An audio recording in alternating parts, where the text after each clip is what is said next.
Egameni lika Yesu Kristu ndinibulisa lonke molweni. In the name of the Lord, I greet you all. My name is Ntobeko Peni. I was born, bred, and schooled in the township of Kukuletu in Cape Town, South Africa. It was during my elementary school years that I was exposed to the apartheid brutality. I knew very little then, but I knew that schooling was never what it was supposed to be. On my morning walks to and from school, it became a norm to see people being shot by police on a daily basis. And many young people my age were seeking to know more as to what causes the police to shoot, arrest, and break people's doors at any time for no reason. It was this curiosity that led me to join the Pan-Africanist Congress, one of the militant liberation movement, and the Pan-Africanist Student Organization at school, the PAC student wing in high school. I failed my first year at school as I was more focused on recruiting students to join the movement.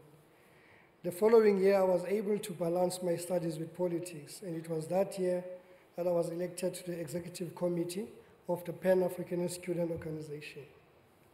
It was during this year that I rose to the school representative council and was part of the leaders who campaigned to abolish corporal punishment and other restraints, organizing picketing during lunchtime to minimize tuition disruptions. In 1992, I became the chairperson of the Pan-Africanist Student Organization and the Student Representative Council. It was in this year that I joined a group of young people, mostly leaders, who left school for military training. We were deployed back in our schools in order to continue to recruit students to join the PAC and to militarize the student movement. I was further trained in defense intelligence under VIP protection. I continued to lead the student wing to achieve the objectives of Operation Great Storm, which was to make South Africa totally ungovernable. It was during Operation Great Storm that I participated in the killing of Amy Beale and was then on the radar of the South African Police Security Services. It was at this time that I had to disappear from the school and public life.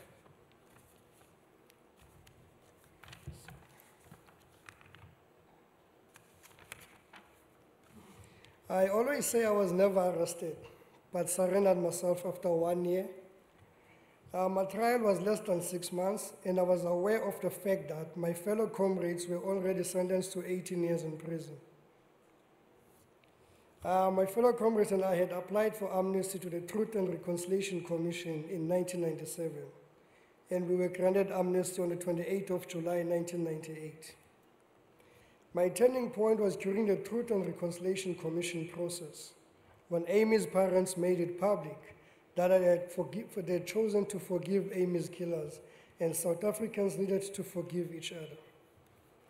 In September of that year, I started a youth club focusing on young people who left school and joined the liberation struggle to acquire the required skills that will make them economically active members of a new society. I made efforts to invite Amy's parents to see the work being done and from there seek assistance in leading the group to be part of trainees in the Amy Beale Skills Development Center. It was after this training that I was employed as a security in the bakery, one of the skills development projects. It was during this time that I worked and learned a lot from Amy's father, the late Peter Beale.